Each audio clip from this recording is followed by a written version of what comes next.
से। आप देख रहे हैं चिट चैट और मैं हूं आपका मेज़बान गुलाम मुस्तफ़ा। आज हम बात करेंगे एक ऐसे शाहकार पर जिसका शोहरा पूरी दुनिया में है, जिस ड्रामे ने ना सिर्फ पाकिस्तान, तुर्की और दुनिया भर के ममालिक में मुसलमानों की तारीख को अयां किया, जिसका नाम है ड्रिलिश अर्तुगरुल और जिसे टर्किश में ड्रिलिश अर्तुगरुल कहा जाता है। आज हम इस ड्रामे की तारीख पर कि वो कितनी ठीक थी या गलत थी इस पर बात नहीं करेंगे, बल्कि इसके उसूलों को, फिल्म मेकिंग के उसूलों को मद्देनज़र रखते हुए जो ड्रामा या एक्टिंग के आर्ट से वाबस्ता हैं उस पर बात करेंगे। और हमारे साथ मौजूद हैं हाफिज़ मोहम्मद उमर, जिनका ताल्लुक़ गवर्नमेंट कॉलेज यूनिवर्सिटी से है, जो रावी फिल्म्स के बानी हैं, जो फिल्म मेकिंग को बहुत बारीकी से समझते हैं। आप जीसीयू के पहले स्टूडेंट हैं जिन्होंने फिल्म मेकिंग में रोल ऑफ ऑनर हासिल किया और मुल्क भर के इदारों में अपना सिक्का मनवाया। He proved himself at various national level competitions और इन्होंने 19 गोल्ड मेडल्स हासिल किए। मुल्क भर में अपने फ़न का जौहर दिखाने के बाद अभी भी ये एक अपनी प्रोडक्शन हाउस में अपनी खिदमात सरअंजाम दे रहे हैं। उमर, कैसे हैं आप? मैं बिल्कुल ठीक हूँ। आप कैसे हो गुलाम मुस्तफ़ा? मैं बिल्कुल ठीक। उमर, किसी भी तकनीकी या उसूली गुफ्तगू शुरू करने से पहले मैं आपसे पूछना चाहूँगा कि दुनिया में बेशुमार ड्रामे बनाए जाते हैं, तो इस ड्रामे में ऐसी क्या ख़ास बात है कि इससे इतने सारे लोग पजीराई दे रहे हैं? दुनिया भर में जो मुसलमान लोग हैं वो लोग ज़्यादा इंटरेस्ट ले रहे हैं इसमें, क्योंकि उनको आमतौर पर मिलती हैं बैटमैन, सुपरमैन, स्पाइडरमैन जैसी फिल्म्स या फिर एवेंजर्स या इससे ताल्लुक़ रखने वाली फिल्म्स मिलती हैं। तो हीरोज़ जो आमतौर पर दुनिया में बनाए जा रहे हैं वो फिक्शनल कैरेक्टर्स हैं, ठीक है। और पाकिस्तान जो मुस्लिम कैरेक्टर्स हैं, जो हिस्ट्री के हैं, उन लोगों पे फिल्म्स बहुत कम बन रही हैं। इसकी वजह से एक बहुत बड़ा गैप मौजूद है लोगों के जहनों में और मीडिया में, जो कि अर्तुगरुल आहिस्ता आहिस्ता उसको फिल करने की कोशिश कर रहा है। तो लोग जब देखते हैं कि हमारे मुस्लिम कैरेक्टर्स या हमारे जो हीरोज़ हैं वो इस तरह उन्होंने अपनी ज़िंदगी गुजारी है और इस तरह के उनके रिलेशन से, इस तरह उन्होंने अपनी आवाम के साथ ताल्लुक़ रखा और इस तरह उन्होंने अपनी सल्तनत को आहिस्ता आहिस्ता इंक्रीज़ किया एरिया वाइज, या फिर उसकी जो वुसअत है उसको बढ़ाया, तो वो अपने आप को एफिलिएट करते हैं। यानी कि पाकिस्तानी लोग या दूसरे मुस्लिम लोग जो हैं वो अपने आप को उन कैरेक्टर्स के साथ एफिलिएट करते हैं, ठीक है, और फिर उनको एक आइडेंटिटी मिलना शुरू होती है। सही हो गया। उमर, अगर इस ड्रामे की प्री प्रोडक्शन पे बात करें, जो एक प्लानिंग, एक प्रोसेस होता है किसी भी ड्रामा को शुरू करने से पहले, जिसमें स्टोरी, स्क्रीन प्ले या जो उसमें कॉन्फ्लिक्ट्स होते हैं वो सब आ जाते हैं, तो सबसे पहले अगर हम स्टोरी की बात करें तो आपके नज़दीक ये स्टोरी कैसी थी? क्या ये फिक्शन थी या रियलिटी थी? स्टोरी पर क्या कहना चाहेंगे आप? मैं समझता हूँ ये स्टोरी के जो कैरेक्टर्स हैं वो रियलिटीज़ बेस्ड हैं, ठीक है, लेकिन जो सिचुएशंस हैं स्टोरी में क्रिएट की गई वो फिक्शनल हैं। अर्तुगरुल का जिसने किरदार अदा किया वो एक अपने इंटरव्यू में बता रहा था कि हमारे पास अर्तुगरुल गाजी जो है उसकी जो हिस्ट्री है वो सिर्फ 6 पेजेस पे मौजूद थी। यानी कि 6 सफ़हात पर उनके पास एक ही डॉक्यूमेंट था जिस पे उन्होंने ये पूरा ड्रामा, यानी कि आप समझ लें 450 किस्तें या आप कह लो कि 300 - 350 घंटे का ड्रामा बना दिया उन्होंने सिर्फ 6 पेजेस पे। अब 6 पेजेस को 350 घंटों पर लेके जाना एक आम बात नहीं है, ये एक बहुत बड़ा कारनामा है। इसके अंदर ज़ाहिर राइटर का कमाल है। अब राइटर जाता है स्टोरी के बाद स्क्रीन प्ले पे, ठीक है। अब मैं स्क्रीन प्ले पे थोड़ी सी बात करता हूँ। अगर आपने कुछ क्वेश्चन करना हो तो आप बीच में ही मुझसे पूछ लीजिएगा, ठीक है। अब स्क्रीन प्ले में क्या होता है कि आप लोकेशंस को, टाइम को, कैरेक्टर्स को, म्यूज़िक को, डायलॉग्स को, ठीक है, सारा कुछ उसमें एम्बेड करते हैं और फिर आप उसको स्क्रीन पे लेके जाते हैं। एज अ कॉमन व्यूअर एक जब देखता है ड्रामा तो वो उसके साथ जुड़ जाता है और फिर उठता नहीं है। मैं समझता हूँ कि जैसे जैसे आपके सीजन या किस्तें आगे आगे बढ़ती हैं तो आपको ऐसा फील होता है कि ये जो सिचुएशंस हैं या ये जो प्रॉब्लम्स हैं, इश्यूज हैं जो उनकी लाइफ में थे, वो बार बार रिपीट हो रहे हैं। पहला सीज़न जो है वो बहुत ही अच्छा था, अनप्रिडिक्टेबल रहा, लेकिन दूसरा सीज़न भी बहुत अच्छा था, वो भी लेस प्रिडिक्टेबल था। हाँ हाँ, इधर क्लियर कीजिएगा, जैसे आपने कहा कि पहले सीज़न में स्टोरी अनप्रिडिक्टेबल थी, तो क्या आपको लगता है कि जैसे जैसे इसके एपिसोड या सीज़न आगे बढ़ते हैं तो स्टोरी आपकी समझ में आना शुरू हो जाती है, या आप प्रिडिक्ट कर सकते हैं कि आगे क्या होने वाला है और क्या नहीं? बिल्कुल सही है। मैं यही समझता हूँ कि जैसे जैसे आप आगे आगे जाते हैं तो आप स्टोरी को खुद से प्रिडिक्ट कर सकते हैं। ठीक है, आमतौर पे अच्छी स्टोरी वो होती है जिसको आप प्रिडिक्ट नहीं कर सकते। ठीक है, क्योंकि अगर आपको स्टोरी ही पहले पता है तो आप फिल्म को देखेंगे, आप बोर होंगे। पहले सीजन में बहुत ही रेयर चांसेस हैं कि आप प्रिडिक्ट करें कि इसके बाद ये होगा, इसके बाद ये होगा, इसके बाद ये होगा। लेकिन दूसरे सीजन में थोड़ा थोड़ा प्रिडिक्ट कर सकते हैं। तीसरे सीजन में बहुत ज़्यादा प्रोबेबिलिटी है कि आप प्रिडिक्ट कर दें कि इसके बाद यही होना है, इसके बाद यही होना है। चौथे में और पाँचवें में भी इसी तरह। ठीक है, तो कहने का मतलब ये है कि पहला सीजन जो है ना वो आइडियल है बाकी 4 सीजन की निस्बत। स्क्रीन पे भी इसी तरह आगे की तरफ जब जाते हैं तो थोड़ा थोड़ा कमज़ोर होने लगता है। तो this is how we can discuss the story and the screenplay of this drama. Umar, बताइएगा कि हम देखते हैं इस ड्रामे में सूफिया की भी एक ख़ास अहमियत है, तो आपको क्या लगता है सूफीज़म इस ड्रामे में कितना एक उसकी तालीमात दिखाई गई हैं, या सूफीज़म के बारे में आप इस ड्रामे का क्या लिंक जोड़ेंगे या क्या कहना चाहेंगे इसमें? सूफीज़म पे मैं थोड़ी सी बस बात करूँगा, क्योंकि बेसिकली मैं हिस्टोरियन नहीं हूँ या फिर मैं इन चीज़ों पर डिबेट नहीं कर सकता, लेकिन मैं फिल्म मेकर हूँ, तो मैं उसके एतबार से बता सकता हूँ कि इतनी रिक्वायरमेंट थी इस चीज़ के डालने की और इतनी उन्होंने डाली है। ठीक है, मैं समझता हूँ कि जितनी सॉफ्टेस्ट थॉट को उन्होंने प्रमोट किया है वो उतना काफ़ी था। ठीक है, और अब है क्या सूफीज़म, जो मैं बता देता हूँ। इब्नुल अरबी का एक कैरेक्टर उन्होंने दिखाया है।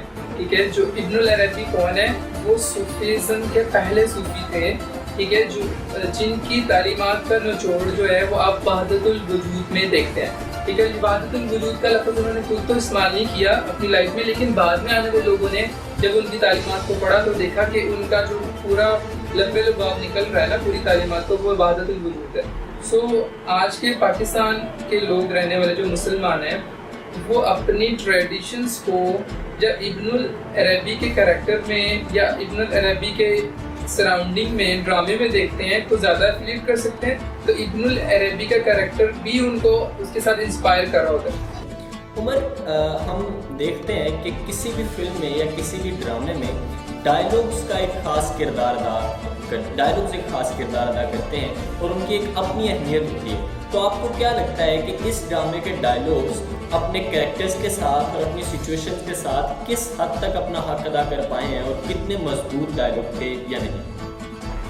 मैं समझता हूँ कि अर्तुगरुल के डायलॉग्स जो है वो बहुत ही स्ट्रॉन्ग है, बहुत ही अच्छे लिखे हुए हैं, और हर एक सिचुएशन पे जो भी डायलॉग बोला जाता है उसमें एक पूरी फिलॉसफी रखी होती है उन्होंने। ठीक है, कि आप एक क्रिटिकल सिचुएशन में मौजूद हैं, एक बंदे से आप डायलॉग करते हैं, ठीक है, और उसमें आप कोई मुस्लिम थॉट ला के उसमें उस डायलॉग में डाल देते हैं। ठीक है, और फिर वो उसी तरह वो शानदार होते हैं और वो उतने ही पावरफुल लिखे गए हैं, उनके अल्फाज बहुत ज़्यादा पावरफुल हैं। और क्या कहते हैं, जैसे जैसे वो आप सुनते हैं आपके बाल खड़े हो जाते हैं सुनते सुनते, इतने अच्छे डायलॉग्स हैं। क्या वो तलवार के साथ आप तशबीह देते हैं, आप अपने ईमान के साथ तशबीह देते हैं, आप अल्लाह ताला की बात करते हैं। मिसाल के तौर पे अर्तुगरुल को बहुत सारी जगहों पर पकड़ा गया, उसको किडनैप किया गया या फिर तशद्दुद किया गया उस पर, तो वो जब उसको मारने लगते हैं तो वो जो डायलॉग्स बोलता है वो कमाल के हैं। Yalanın kölesi olamayacak kadar çok sevdim seni Halime Sultan.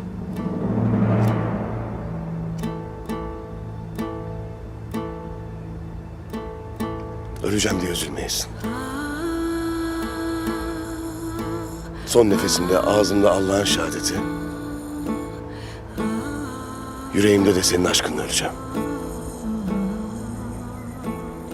Senin öldüğün gün, benim bu dünyayı kefenimle gömüldüğüm gündür Ertuğrul Bey. Sana kavuşmak için her gün dua edeceğim. Umar, अगर इस ड्रामे की प्रोडक्शन को देखा जाए तो आपके नज़दीक कैमरे का इस्तेमाल कैसा था, और जो कैमरे इस्तेमाल हुए उनके लेंस कैसे थे, और जो उन कैमरा से सीन लिए गए आपके नज़दीक वो कितने सिनेमैटिक थे, इसके बारे में क्या कहना चाहिए? मैं बताऊं तो ये एक्चुअल में ये ड्रामा है, ये फिल्म नहीं है, ठीक है।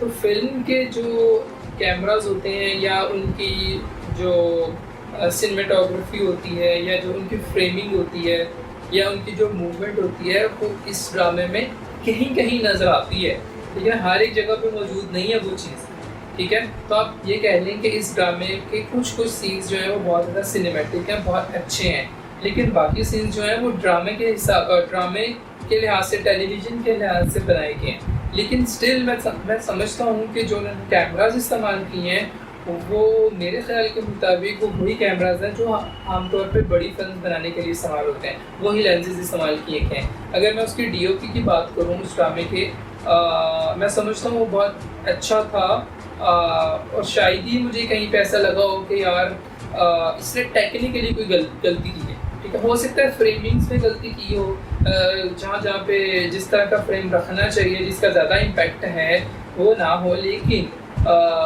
टेक्निकली वो स्ट्रॉन्ग था। टेक्निकली का मतलब ये कि उसके लेंसेज बहुत अच्छे थे, उसने क्रेन अच्छी चलाई हुई थी, उसने कैमरा अच्छा इस्तेमाल किया हुआ था या करवाया हुआ था आगे से, ठीक है। तो वो क्रू अच्छा था, उसकी आवाज़ अच्छी थी, जो उन्होंने डायलॉग्स बोले हुए हैं उसमें मुझे कहीं पे ऐसा फील नहीं हुआ कि वो डब्ड हुए हुए हैं या उनके लिपसिंग सही नहीं हुई, ठीक। वो बहुत अच्छी थी। तो प्रोडक्शन लिहाज से वो ये जो ड्रामा है ये बहुत अच्छा बना हुआ है। जी उमर, जब भी हम तारीख में किसी ड्रामा या किसी फिल्म बनाने का सोचते हैं तो उसमें एक बहुत अहम किरदार होता है आर्ट डायरेक्टर का, क्योंकि वो तमाम कैरेक्टर्स के कपड़े और वहाँ का माहौल, जैसे इस ड्रामे में भी भेड़ बकरियाँ, टेंट वगैरह, और जो जितना माहौल दिखाया गया, जो बर्तन इस्तेमाल किए गए, आपको क्या लगता है कि इस ड्रामा के आर्ट डायरेक्टर कितने हद तक अच्छे से इन सब चीज़ों को मैनेज कर पाए? मैं समझता हूँ कि आर्ट डायरेक्टर बहुत अच्छा था और वो सक्सेसफुल रहा। वो स्पेशल टाइम पीरियड क्रिएट करने में और वो मंजर बनाने में, मिसाल के तौर पे जो उन्होंने अपना लिबास पहना हुआ था उसको उन्होंने पहले से बहुत अच्छा स्टडी किया हुआ था कि कौन कौन सा लिबास उस वक्त में पहना जाता था, कौन सी कौम किस तरह का लिबास पहनती थी, मतलब ताजिर किस तरह का लिबास पहनते थे, जो एल्प्लर्स थे यानी कि जो सोल्जर्स थे वो किस तरह के लिबास पहनते थे, ठीक है। और घर वाले आम लोग जो कॉमनर्स हैं वो किस तरह का लिबास पहनते हैं, वो किस तरह का खाना खाते हैं, वो किस तरह के टेंटों में रहते हैं, वो किस तरह अपने मवेशियों को चराते हैं, वो किस तरह की जगहों पर रहते हैं, वो बहुत अच्छा उन्होंने बनाया हुआ था। मतलब हर एक चीज़ बहुत अच्छे से उन्होंने मैनेज की हुई थी। लेकिन एक दो प्रॉब्लम अभी भी हैं। मिसाल के तौर पे सीज़न 1 में उन्होंने एक इलाके से हिजरत करके अलीपो में जाना होता है, क्योंकि अलीपो में सरसब्ज होता है, मैदान होता है और ग्रीनरी होती है। और पहले इलाके को छोड़ के उन्होंने इसलिए जाना होता है क्योंकि वहाँ पर डेजर्ट होता है। उनके मुताबिक जो डायलॉग्स बोलते हैं ना, जो सिचुएशन क्रिएट करते हैं, उसके मुताबिक उनको वो जगह इसलिए छोड़नी होती है क्योंकि यहाँ पर क्या नाम है, विंटर आने वाली होती है और क्या कहते हैं, वहाँ पर ग्रीनरी नहीं होती, और इसी वजह से वो अपने जो उनके मवेशी हैं या उनके जानवर जो हैं उनको चारा नहीं प्रोवाइड कर सकते, ठीक है। सही। ये सिचुएशन है एक जगह पर। लेकिन इसके बरक्स जो फिल्म शूट हो रही है जिस जगह पर, वहाँ पे ग्रीनरी नजर आ रही है। उमर, अगर इस ड्रामे के फाइटिंग सीन्स पे बात की जाए तो आपके नज़दीक वो कितने असली थे, या उनसे आपको क्या लगता है कि जितनी वो कत्लो गारत या जो फाइटिंग सीन्स दिखाए गए, क्या वो ओवर थे या उनको कैसे फिल्माना चाहिए था आपके नज़दीक? They are quite efficient and impressive, लेकिन मैं समझता हूँ कि उसमें भी बहुत ज़्यादा इम्प्रूवमेंट की जा सकती थी, ठीक है। आप अपनी जगहों पे आप फाइटिंग सीन्स देखेंगे, अगर आप क्लोजली देखें तो आपको लगेगा कि ये फेक फाइटिंग हो रही है। इससे मज़ीद भी इम्प्रूव किया जा सकता था, लेकिन मैं समझता हूँ कि जितने बजट में उन्होंने काम किया, जितने टाइम में उन्होंने काम किया, और उन्होंने किया भी टेलीविज़न के लिए, ठीक है, तो उसके हिसाब से ये सफिशिएंट था। लेकिन ये फाइटिंग सीन के साथ साथ मैं VFX पे भी बात करना चाहूँगा।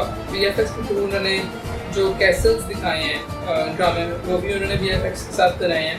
यानी कि विजुअल पोस्ट प्रोडक्शन की हुई है और इधर फाइटिंग सीन्स में भी ब्लड वगैरह जो है उन्होंने पोस्ट प्रोडक्शन के जरिए डाला हुआ, तो वो पैथेटिक है।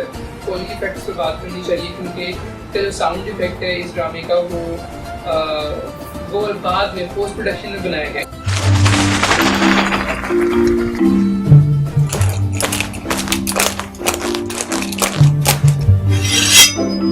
इसके अंदर और भी ज़्यादा वैरायटी हो सकती है। मिसाल के तौर पे अगर आप एक छोटी तलवार निकालते हो, उसकी आवाज़ और तरह की होनी चाहिए, बड़ी तलवार की आवाज़ और तरह की होनी चाहिए, या दो मुख्तलिफ तरह की तलवारों की आपस में बजने की आवाज़ और तरह की होनी चाहिए। लेकिन मुझे लगता है कि तमाम आवाज़ें तकरीबन एक जैसी थी, ज़्यादा वैरायटी नहीं। म्यूज़िक के बारे में आपका क्या ख्याल है? कहीं ये लूज़ होता है या जिस दौर का ये ड्रामा है उस लिहाज से म्यूज़िक के बारे में आप क्या कहेंगे? मैं समझता हूँ कि 350 साढ़े 300 घंटे का ड्रामा जो है, इसके लिए इन्होंने 8 से 10 म्यूजिक ट्रैक्स बनाए और वही मुसलसल बार बार वही चलते रहते हैं। लेकिन उसकी खासियत ये है, उन म्यूजिक्स की खूबी ये है तो वो जहाँ पे भी लगाते हैं वो वहाँ पे सूट कर जाता है। तो कहने का मतलब ये है कि म्यूजिक डायरेक्टर जो है वो बहुत ही कमाल का और इंटेलिजेंट इंसान है, मैं समझता हूँ इस ड्रामे का। उसने इस तरह के म्यूजिक्स बनाए हैं कि वो एक सिचुएशन पे लगते हैं, ठीक है, तो वो उस पे फिट हो जाते हैं और बहुत आपको नेचुरल लगते हैं। अगर आप एक फिल्म की बात करें तो फिल्म में भी 8-10 ट्रैक्स होते हैं एक फिल्म में आमतौर पे। तो एक वो फिल्म होती है 2.5 घंटे की, 3 घंटे की, 2.5-3 घंटे की या 2 घंटे की फिल्म के अंदर 5 ट्रैक्स हैं या 6 ट्रैक्स हैं या 8 ट्रैक्स हैं, म्यूजिक ट्रैक्स हैं, ठीक है, और उस पर वो पूरी फिल्म बनी हुई है। जबकि पूरा ड्रामा सीरियल 5 सीजन में भी इतना ही ट्रैक्स मौजूद हैं। तो कंक्लूजन मुझे खुद निकालने की ज़रूरत नहीं है, आप खुद भी समझते हैं कि number of tracks could be increased जो कि आप इतने बड़े ड्रामा में लगा दें।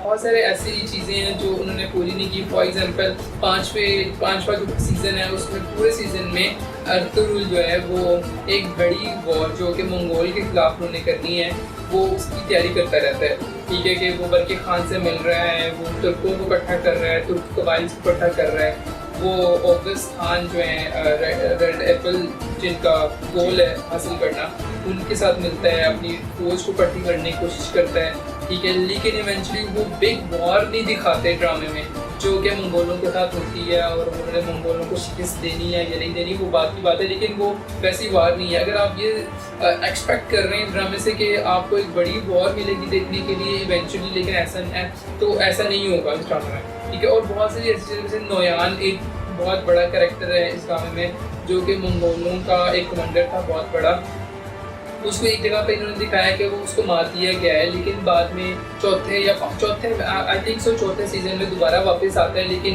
फिर वहाँ पे दिखाते नहीं कि वो मरा है या नहीं मरा, ठीक है। इस तरह के बहुत सारे लूप्स जो हैं वो ओपन रह जाते हैं इस ड्रामे में। तो ऑल्दो ये आपने 350 घंटे का ड्रामा बना दिया लेकिन आपने ये चीज़ नहीं दिखाई। अच्छा, मैं समझता हूँ कि इसकी भी कोई वजह है कि बिग वॉर क्यों नहीं दिखा सकते। उसकी वजह ये हो सकती है कि शायद उनके पास इतना बजट ही ना हो कि वो इतने सारे लोगों को अरेंज करें। ऑल्दो जो इनका क्रू था या जो इन्होंने विलेजेस इस्टेब्लिश किए हुए थे ड्रामे में, उसमें 5000 लोग थे, 5000 लोग सेटल हुए थे उस जगह पर इस ड्रामे को शूट करने के लिए, ठीक है। लेकिन शायद उनका ख्याल हो कि हमें 5000 लोगों से भी ज़्यादा लोग चाहिए ताकि हम बिग वॉर दिखा सकें। इस तरह के और भी बहुत सारे क्वेश्चन हैं जो अनआंसर्ड रहे, जो कि होने चाहिए थे। इसलिए मैं कह रहा हूँ कि जो पहला सीज़न है उसके अंदर एक पूरी स्टोरी मिलती है और वो उसके सारे लूप्स क्लोज होते हैं, ठीक है, और फिर अगला सीज़न शुरू होता है। इवन 5वें सीज़न में भी बहुत सारे क्वेश्चन ऐसे हैं जो अनआंसर्ड रह गए हैं जो कि आंसर होने चाहिए थे, सही है। तो मेरा ख्याल है कि यहाँ पे आपका क्वेश्चन का आंसर कंप्लीट हो जाता है। जी, उमर, बहुत शुक्रिया, आपने अपना कीमती वक्त दिया और इस ड्रामे के तमाम पहलुओं पर रोशनी डाली। और गाइस, आप सबका भी बहुत शुक्रिया, आपने, उम्मीद है आपको ये सेक्शन पसंद आएगा। और इस गुजारिश के साथ कि घरों में रहें, अपना ख्याल रखें, एक दूसरे से फासला बरकरार रखें। इजाज़त दीजिए, अल्लाह हाफ़िज़।